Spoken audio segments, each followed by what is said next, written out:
Penguin Random House Audio presents Here, a spirituality of staying in a culture of leaving.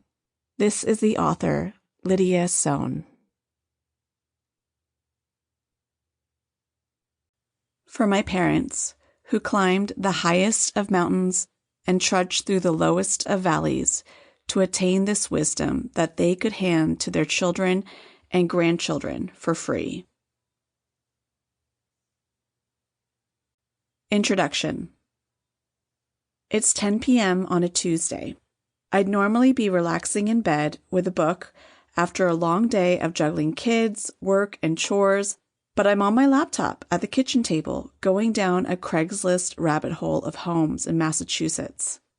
Our annual summer heat waves have intensified this year in Southern California, stoking forest fires across the West Coast.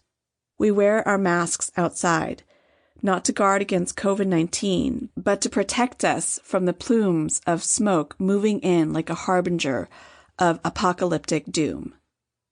A home in Massachusetts, with its bountiful rain and clean air, sounds like an oasis. My husband peers over my shoulder, curious as to why I'm hunched over the computer at this hour. He reads the listing titles: Cozy Cottage on a Private Pond, Adorable New England Rental, Beachside Bungalow, and says with exasperation, "Lydia, we just got here." He has a point. We moved last month.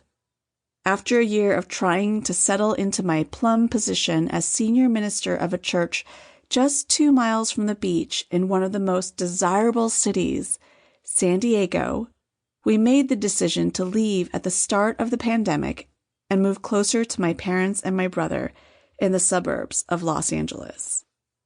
With the pandemic, we lost every support system that enabled my husband and me to juggle our full-time careers and parenting 2 young children. Systems like the preschool, playgrounds, and playdates. Moving to be near family felt like the best decision for our well-being, to shelter in place with a tight-knit community and more support. In truth, though, the pandemic was the perfect excuse for me to bolt, as I had been wanting to leave my job and the city for a while. I am by nature a leaver. Once a relationship, job, or any other arrangement requiring commitment gets to be challenging, I fantasize about the next better thing I can dash off to. This knee-jerk reaction is in my DNA. As the eldest daughter in a Korean family that immigrated to the United States in the 1980s in pursuit of the American dream, I believe, since I have seen it with my own eyes, that all can be burned down to start afresh. Like many Korean immigrants during the 1980s, my parents were allowed entry to the United States through a student visa for my dad, who received admission to a graduate program in architecture at Tulane University. They arrived with a semester's worth of tuition and living expenses, 3 suitcases, and 2 toddlers. The rest of their belongings and relational ties were left behind half a world away in South Korea. One of our first homes in the United States was a cramped second-floor studio apartment where the 4 of us slept on one queen-size mattress on the floor. I could touch the kitchen cabinets from our bed. Every 2 years, we upgraded to a slightly larger apartment or condo. And within a decade of living in this new country, my parents bought their dream 4-bedroom home in Irvine, California. Conversations about our aspirations and bucket list items made up the bread and butter, or rather, the kimchi and rice of my family's daily discussions. At the meal table, on a car ride to the grocery store, or as big, unprompted announcements meant to be taken very seriously. One week, I was a San Francisco-based journalist traveling the world, and the next week, an Ivy League philosophy professor. This dreamer spirit made growing up in my family fun and imaginative. My potential had no bounds. But in my late 20s, I began to feel, for the first time in my life, a homesickness for a place and community I never had. I was planning my wedding with my then fiance, James, and we couldn't decide where to get married. I wanted the wedding to be in Southern California, where I had spent the majority of my youth. But since my family had moved every few years, I had no specific home base. This desire to wed in California was hard to justify given that James grew up in the same house in a small New Jersey town from first grade through college. He had exponentially more relatives, neighbors, and longtime family friends there. When I imagined our wedding, I yearned for the same kind of community James would have, a wedding filled with people who had known me since I was 6. Family friends who knew my parents before they were parents. But no matter how many photo albums I leafed through to jog my memory, my list of names came up short. It was then that I started to imagine an alternative future for myself, a life where my roots could grow so deep that my wedding gift to my future kids would be a guest list overflowing with familiar names. What my parents couldn't give to me, I resolved to give to my children. Inevitably, the pesky itch came back, made irresistible by daily scrolls through glitzy images of friends, or strangers I follow because I wish we were friends, starting adventurous lives abroad or exciting new relationships. It's easy to imagine that a more authentic and fulfilling life awaits us if we would but leave our current situation and start over. That's because we never think we're the problem.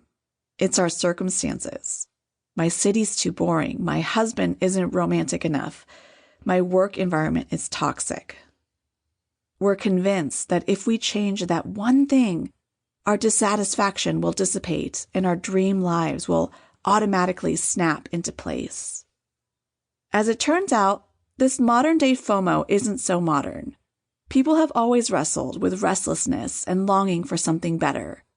Perhaps it's not surprising, then, that the antidote to this human impulse of pointing to external circumstances as the causes of our dissatisfaction can be found deep within the heart of a religious tradition that goes back over a millennium. We find the answer in the 6th century Rule of Saint Benedict and one of the 3 vows that must be taken to become a Benedictine monk. When he is to be received, he comes before the whole community in the oratory and promises stability, fidelity to monastic life, and obedience. Unlike most other monastic communities where monks are sent to different monasteries within their orders throughout their lifetimes, Benedictine monks commit themselves to the monastic home where they were initially formed, rather than the larger order.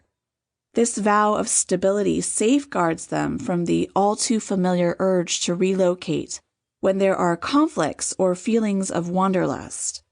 Through living out this lifetime vow, they uncover the little-known truth that each relationship and place, no matter how long we have stayed with them, is infinite and ever-renewing, and so are our internal lives. I first learned about Benedictine spirituality and its vow of stability when I was a secretary at a seminary. The woman who introduced it to me was studying to become an Episcopal priest. One of the initial stages on the path to ordination is for your congregation to affirm their belief in your calling to priesthood. But her congregational committee did not affirm her call, even though she had served her local congregation for many years as an usher, Sunday school teacher, and small group Bible study leader. According to them, she was too introverted to lead a church. When this student, with tears in her eyes, shared with me her congregation's decision not to sponsor her ordination process, I was outraged on her behalf. To me, her introversion was an asset for congregational leadership. She was one of the few students I quickly connected with on an emotional and spiritual level. During the 10-minute class breaks, we thoughtfully conversed about a new prayer method we were trying out or the merits of nearby monasteries we visited. I gasped and retorted, "Are they blind? What's their problem? You need to leave your church pronto and begin the ordination process at another church, who will definitely... Sample complete. Ready to continue?